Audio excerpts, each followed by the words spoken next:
Coucou Mylène, alors on est parti pour une deuxième relecture de CV. Donc la dernière fois, là c'est un screenshot du message que tu m'avais envoyé. J'avais relu ton CV donc sur l'autre vidéo que je t'avais envoyé. Tu l'avais repris et tu as eu des entretiens avec, ce qui est super, ce qui est très très cool. Et donc on s'est vu et tu m'as demandé si je pouvais relire ton CV une deuxième fois et avec plaisir. Alors pour commencer, j'ai pu voir des grands changements et c'est assez cool. Euh, donc on regarde le CV dans sa globalité, toujours 2 pages. Euh, Toujours avec la couleur rose, mais je trouve que ça passe beaucoup mieux maintenant, notamment parce que tu as bien travaillé sur les titres et tu as intégré énormément de commentaires. Donc c'est plutôt cool, ça fait très plaisir à voir. Euh, Tu m'avais fait une remarque d'ailleurs, et je vais juste la tackle, je vais juste y répondre tout de suite. Tu m'avais dit ah ouais, mais tu m'avais fait plein de remarques, Thomas, mais j'ai quand même eu un entretien. Et oui, oui, c'est normal en fait. C'est-à-dire que c'est toujours le jeu de l'offre et la demande. Et le but d'avoir un excellent CV, c'est, je vais pas dire, enfin, ce serait débile de dire que si t'as pas un excellent CV, tu n'auras pas d'entretien. Tu peux avoir des entretiens avec un CV moyen, voire bon, voire pas bon du tout d'ailleurs. Parce que c'est le jeu de l'offre et la demande. Il y a beaucoup de demandes et que tu tapes pile là où ils veulent. Et ben, peu importe, ils vont regarder ton CV, ils vont aller voir ce qu'ils cherchent et ils vont t'appeler derrière. La différence, c'est quand tu es dans un milieu qui est très compétitif, il se peut qu'il y ait un poste qui t'intéresse vraiment, qui soit le poste ultime que tu cherches à avoir, et tu vas avoir pas mal de personnes. Dans ce cas-là, quand tu as un panel de CV, il vaut mieux avoir le meilleur CV possible pour forcément être pris et être rappelé, être dans les 3 5 premiers CV pour que derrière tu puisses passer à l'étape d'après. Le but du CV, pour revenir à la question, c'est d'avoir un entretien. Et plus le CV est bon, plus tes chances d'avoir l'entretien est bonne. Mais ça veut pas dire que si le CV est moyen, tu n'auras pas l'entretien du tout. Euh, Par contre, ce que ça veut dire, c'est que tu mets toutes les chances de ton côté. Et c'est de la préparation au final. Plus tu es préparé, plus tu réussis. C'est vrai dans tous les domaines, c'est pas que dans le CV. Euh, donc voilà, c'était la réponse à ça. J'espère que c'était clair, tu me diras, hein. Et on va jumper, on va sauter sur la prochaine étape, ce qui est de faire une revue de ton CV. Déjà, on va juste te dire que le CV, déjà, il est très bon. Euh, si je devais lui donner une note, et je vais commencer par la note tout de suite, et je vais expliquer pourquoi. Ensuite, je vais dire 3 points qui peuvent t'aider à t'améliorer. Parce qu'il y a 3 choses, il y a plusieurs choses à changer, hein, toujours. Si tu veux vraiment aller vers la perfection, avoir un CV vraiment bon, tu peux toujours améliorer des choses. La question, c'est le rapport temps investi par rapport à résultat. Mais je vais quand même te le dire parce que c'est important ici. Donc, grosso modo, ton CV, je le mettrais entre 14 et 15, donc 14,5. 14,5, c'est une note vachement précise. Pourquoi? Parce que ton CV est très bon, on comprend account manager ici, on voit très bien toutes les expériences, combien de temps tu as fait, tu vas droit au but, tu as des skills, tu as de l'éducation qui correspond, c'est propre, c'est bien fait, le message est clair. Donc vraiment, tu as une grande qualité là-dedans, ce qui fait que tu es déjà au-dessus de, voilà, t'es déjà au-dessus de 14. Et pourquoi je m'arrête en dessous de 15? Parce que tu as toujours, non pas des erreurs, mais tu as des indices qui peuvent faire penser à quelqu'un qui recrute que tu fais peu attention aux détails, enfin pas assez en tout cas, et qu'il y a toujours un certain souci d'homogénéisation, c'est-à-dire qu'un processus standard n'est pas encore suivi totalement. Et ça t'empêche d'aller à 16, euh, ça t'empêche d'aller au-dessus de 15, entre 15 et 16, et derrière, ce qui t'empêche d'aller vraiment au-dessus, c'est que certains, et ça c'est subjectif bien entendu, hein, mais tu pourrais à mon avis présenter, formuler certaines des expériences que tu as eues de manière plus percutante. Et c'est là où tu pourrais aller au-delà de 16. Mais encore une fois, 14, entre 14 et 15, c'est énorme parce que ça veut dire que quelqu'un va sûrement te rappeler. Là, on passe à l'étape où, pour voir ces choses-là, il faut aller regarder dans le détail, il faut lire, donc il faut passer plus de 20, 30, 40 secondes à lire ton CV. Et donc déjà, tu es dans une phase super avancée du process et c'est très très bien. Mais allons-y, puisque le but c'est de te dire comment tu peux t'améliorer. 3 points pour t'améliorer, Mylène. Alors, on commence, donc les titres. Je vais commencer, j'ai ma petite feuille. Donc la première chose, c'est la cohérence entre tout, au niveau de la structure et au niveau du formatage. Pourquoi? Parce que quand tu as un CV, l'idée que c'est un template, c'est quelque chose qui a ouais, qui a une structure tout simplement. Il faut qu'elle soit cohérente pour que ça montre en quoi dans ton boulot ensuite tu peux suivre des process de manière répétée, tu vas faire des choses qui sont organisées, méthodiques. Et là, il y a quelque chose qui ne va pas. Et juste, on va prendre la première expérience. Key Achievements, là c'est en gras italique, là c'est en normal. Et derrière, gras italique, italique. Gras italique, italique. Derrière, il n'y en a pas, mais c'est à la limite, c'est pas grave parce que c'était il y a longtemps. Mais le problème, c'est que là, tu n'as pas d'italique. Alors, ça a l'air de rien. Mais en fait, ça, tu vas le combiner avec d'autres choses qui, encore une fois, montrent qu'il y a ce problème de cohérence globale de structure. Là, tu as Account Manager, tu as ton titre, et ensuite tu as l'entreprise. Puis la ville en italique. Là, tu as la même chose. Et là, tu vas voir l'entreprise, puis ton titre. Donc déjà, tu inverses les deux. Et là, pareil, tu me fais l'inverse. Et là, tu reviens au premier. Et en fait, c'est pas cohérent. Donc c'est un deuxième indice qui montre, oula, attention, cette personne-là, peut-être elle est bien, elle fait ses choses, enfin ça se voit que tu as plein de qualités, mais là on se pose une question. Et ce qui va encore plus dans ce sens-là, c'est quand je regarde ici, One Year et Two Months, je vois qu'ici, et pardon, j'ai un train qui est assez bruyant qui passe, donc je vais m'arrêter pendant 5 secondes, passer à 5 secondes plus tard, euh, juste que le son soit bon pour toi. Vu que je vais pas faire d'édit et que je vais juste faire ça en 1G et te l'envoyer. Hein. Euh, donc ici, tu as un One Year qui est dans une police qui est différente que et qui est différente de partout ailleurs. Et c'est un troisième indice qui montre que tu n'as pas cette cohérence, cette rigueur, cette attention aux détails pour être sûr que tout passe bien, que tout soit carré et clair. C'est une chose qui, si jamais on voulait voir tes compétences et se dire que tu es la meilleure des account managers du monde, bah là, il y a un truc, déjà, où on se dit, ah, c'est pas forcément ça. Facile à changer, hein. Tu vérifies tout, tu te fais une relecture, tu vérifies que tous tes trucs soient clairs et cohérents, tu vérifies qu'il y a des points à la fin de chaque ligne, ça, je crois que tu le fais bien. Est-ce que je pourrais voir une erreur comme ça? Non, là, ça, tu le fais bien, c'est très cool. Ouais. Bref, donc là il y a 3 points pour la consistance, il faut que tu changes. Il faut que tu changes, il faut que tu sois toujours. Tu fasses les choses de la même façon. Pareil, là tu vois, tu as 2010, tu mets pas la durée, mais là tu en mets une. Enfin, c'est toujours. Ça se discute. Ensuite, deuxième petit point sur ma petite feuille, achievements. Alors, achievements, pour moi, il y a un problème ici sur le fait que tu es account manager et tu es dans les sales. Donc, c'est hyper important que les chiffres, ils veulent dire quelque chose et qu'on sache de combien tu as amélioré les choses. Quand tu dis consistently exceeded targets on product implementation each quarter, la première question qui me vient à l'esprit, c'est de combien? De combien on parle? C'est quoi tes targets? En dizaines, milliers, centaines de milliers, millions de dollars, à quel point tu les as améliorés, à quel point tu es une overperformer. Pourquoi? Parce que si tu l'étais avant, tu peux l'être pour moi.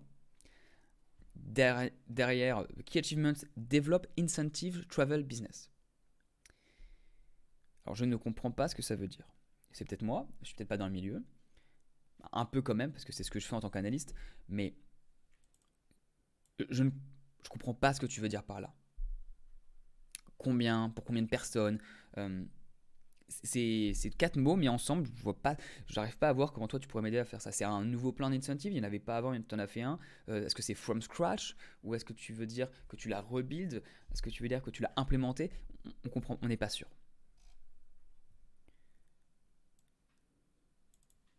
One VIP group of 200 guests. Creation and organization. Alors, Key Achievement, tu vois là, déjà, il y a un problème de structure aussi, parce que tu mets tous les verbes avec un ED, là, tu repars en creation. Alors que One, c'est bien, mais là, creation, c'est pas la même structure. Donc, created and organized. Successful tour series brought in French market. Alors, oups. Ah, parce que je suis pas avec la flèche. Alors, je comprends pas ça. Je vois que tu as fait un truc, mais je comprends pas. Donc, ça peut être. On peut te poser des questions d'entretien, bien sûr. C'est bien qu'il y ait des perches. Et dans le même temps, je comprends pas. Et c'est dommage que le lecteur ne comprenne pas par lui-même ton CV. Ton CV, c'est un document que dans la théorie, tu puisses donner qui est self-explanatory, qui va se faire comprendre de lui-même. Donc là, ça, c'est à retravailler, pour être clair. Donc voilà. Le deuxième point, c'est les achievements. Et c'est aussi pour ça que, dans la note globale que je donnais, quelqu'un qui est un 19-20, c'est quelqu'un qui montre à quel point il est fort, il est bon dans ce qu'il fait, à quel point c'est un top performer, et à quel point, c'est-à-dire en spécifique, pour que je me dise, ah ouais, lui c'est vraiment une pointure, je le veux dans mon équipe.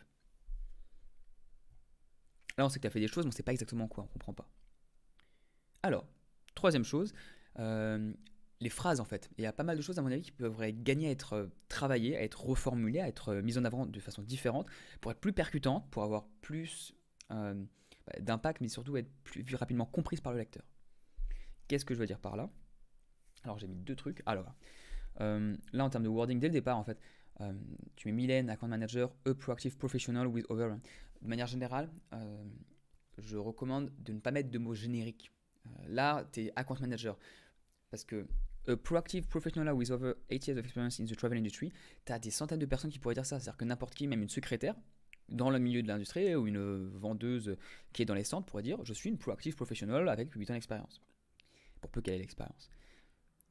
toi, si tu dis Proactive Account Manager, déjà tu as un effet de répétition qui renforce l'idée que c'est vraiment ce boulot-là, donc qui renforce la confiance de la personne lorsqu'elle lit ton CV, on se dit c'est cohérent. Parce qu'on cherche toujours à avoir des choses qui confirment notre point de vue initial, et lorsqu'on cherche un account manager, le voir écrit plusieurs fois, un effet de répétition, c'est toujours favorable, c'est comme dans les publicités, bref, ça tu connais. Proactive Account Manager avec 3 ans d'expérience, et en plus personne d'autre ne pourrait l'utiliser. Donc ça rend ton CV plus spécifique, ça renforce l'idée que c'est vraiment le boulot que tu fais. Alors professionnel, c'est très pâle, c'est très blanc. Et là, c'est un mot qui change, mais c'est vraiment l'idée d'impact et de sentiment lorsqu'on va lire ton CV. C'est quelque chose de diffus qui n'est pas précis, tu vas pas ne pas avoir un poste à cause de ça, bien entendu. Mais si tu veux vraiment faire un CV si tu veux vraiment aller au bout de l'exercice, et pourquoi le bout de l'exercice? Parce que c'est comment tu travailles ton histoire à toi. C'est pas seulement un bout de papier, c'est ton histoire que tu présentes à des gens qui ne te connaissent pas. Et c'est maintenant, mais ça se servira pour les 20 prochaines années. C'est la même chose maintenant, dans 15 ans, dans 20 ans. C'est toujours le même système, mais d'être spécifique et vraiment d'amener la meilleure impression avec le plus de confiance possible. Voilà. Je reprends aussi autre chose, remarque, toujours sur le main, après je passerai à la deuxième. Strong analytical thinker, focus on driving value, who thrives in fast-paced dynamic environment.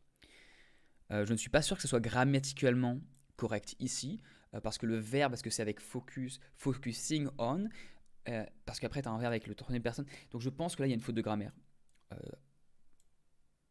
Ouais, je pense que c'est focusing et pas focus.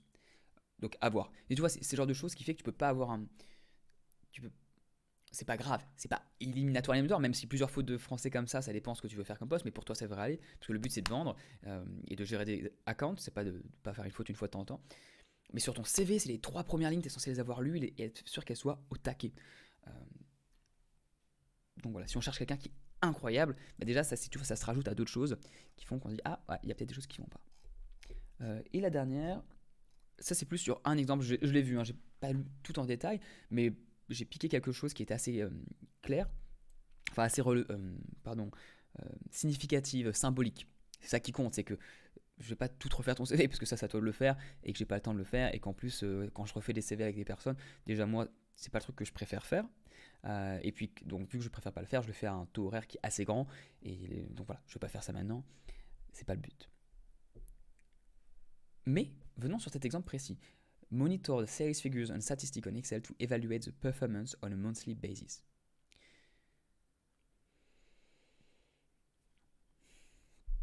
En fait, allez. La question c'est, moi quand je lis ça, j'ai un timer qui va peut-être s'arrêter, non, pardon, c'était autre chose. Monitor sales figures. La question c'est, est-ce que en lisant les 3-4 premiers mots, je peux comprendre quelque chose que je vais faire pour moi? Là, si je lis pas tout, je vois performance à la toute fin. Et c'est dommage parce que si je t'embauche, c'est potentiellement pour te demander de monitorer la performance d'autres équipes, ou de monitorer tes performances à toi. Donc, dans ce cas-là, la façon dont je le reformulerai, ce serait monitored monthly performance .